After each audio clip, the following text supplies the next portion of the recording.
At this point the controller is completely disassembled. Now let's put it back together again. This video is intended for general information only. If not done properly, you can injure yourself or damage your Xbox controller. If you are not sure what you are doing, I advise you to ask for help or take your controller to a professional. Follow this guide at your own risk. Let's move on.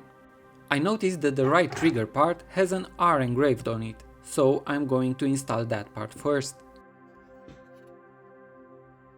For the most part of the assembly, the visuals should be enough to guide you through the process, so be sure not to skip any important step. And if you have any questions, leave me a comment. Also, if you wish to support my channel, hit that like button, but the best thing you can do is to become a Patreon following the link in the description.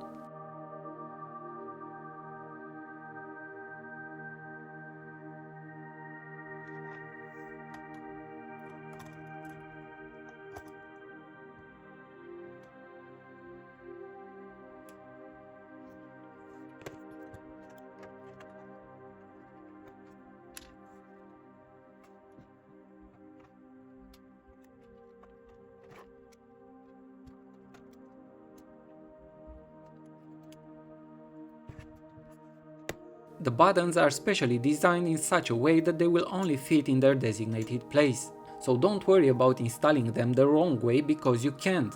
If a button doesn't seem to fit, rotate it. If it still doesn't fit, it's probably the wrong button.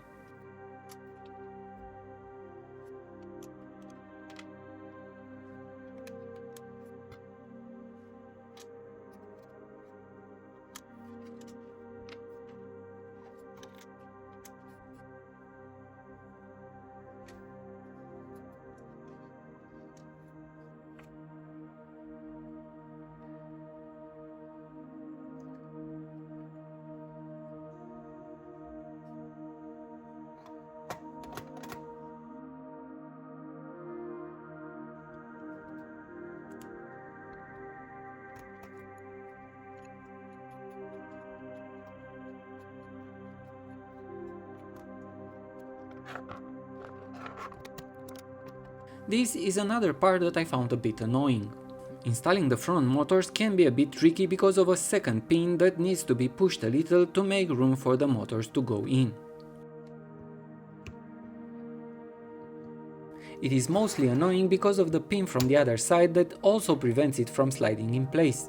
You will have to figure this one out for yourself, as I don't know how to explain it better.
When you install the black wires in place, make sure to check that you have just enough wire left in the back so the triggers can be pushed all the way. Otherwise, they might not work properly.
I'm Max from LifeHackerMax and I hope you found this video useful. Thank you for watching.